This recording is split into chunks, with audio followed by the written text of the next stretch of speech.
Hello আমার প্রিয় ছাত্রছাত্রী বন্ধুরা, আমি তোমাদের অমিতাভ স্যার। সবাইকে আমার YouTube channel practical and theory ক্লাসরুমে স্বাগত জানাচ্ছি। আগের ভিডিওতে আমি আলোচনা করেছিলাম দুটো নির্দেশক নিয়ে। সেই দুটো নির্দেশক কি কি ছিল? একটা হচ্ছে মিথাইল অরেঞ্জ ছিল, আর একটা ছিল লিটমাস। এগুলো অ্যাসিড, ক্ষার এবং লবণ তিনটে কেসে দেওয়ার জন্য কি কি কালার চেঞ্জ হয়েছিল তোমরা দেখেছিলে। আজকে আমি এর পরবর্তী দুটো নির্দেশক নিয়ে আলোচনা করব। একটা হচ্ছে ফেনলফথ্যালিন, এই যে এটা হচ্ছে ফেনলফথ্যালিন, তোমরা বর্ণহীন কালার দেখতে পাচ্ছ। আর একটা হচ্ছে ইউনিভার্সাল পিএইচ সলিউশন, এটা দু রকম টাইপের হয়।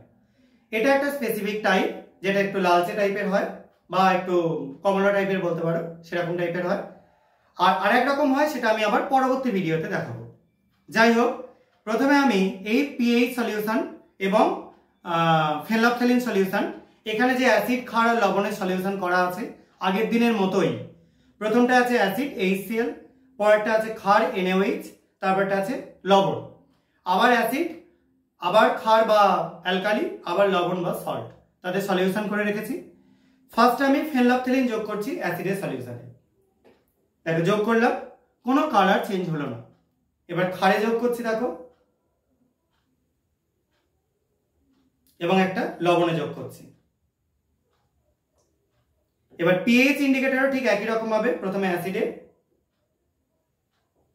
তারপর ক্ষারে, তারপর লবণে। দেখো যখন আমরা ফেনলফথ্যালিন দিয়েছি সেটা কি হয়েছে, কোনো কালার চেঞ্জ হয়নি, কারণ আমরা জানি অ্যাসিডে ফেনলফথ্যালিন কোনো কালার চেঞ্জ করে না।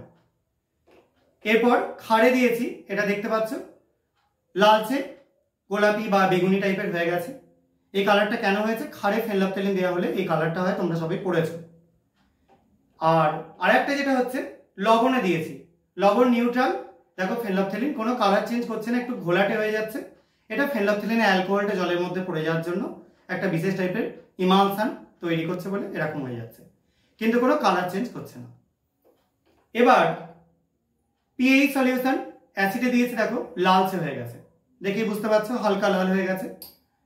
আর এটাই ক্ষারেতে দিয়েছি, দেখো নীল হয়ে গেছে, দেখেই বুঝতে পারছো। আর এটা তোমরা দ্রবণে দেখেছিলে পিএইচ এর কালার কি হয়, হালকা সবুজ, দেখো হালকা সবুজ হয়ে গেছে। তার মানে এই যে অ্যাসিড, ক্ষার, লবণে নির্দেশকগুলো দিলে কি কি কালার দেখতে পাওয়া যায়, সেটার আমরা সেকেন্ড পর্বটা বা দ্বিতীয় পর্বটা শেষ করলাম। এখানে আমরা কি কি ইউজ করলাম, ফেনলফথ্যালিন, আর একটা হচ্ছে ইউনিভার্সাল পিএইচ সলিউশন। ঠিক আছে, পিএইচ সলিউশন কিন্তু দু রকম কালারের হয়, আবারও বলে দিচ্ছি। এটা একটা কালারের হয়, আর এক রকম কালার আমি পরবর্তী ভিডিওতে দেখাবো। আজকের মতো কিন্তু এইটুকুনি আলোচনা করছি। যদি তোমাদের এটা ভালো লেগে থাকে তাহলে চ্যানেলটা সাবস্ক্রাইব করো এবং লাইক করো, ভিডিওটাকে শেয়ার করার চেষ্টা করো, এবং সবাই খুব ভালো থেকো, সাবধানে থেকো, ভালো করে বুঝে পড়াশোনা করো। আজকের মতো এইটুকুনি, বাই।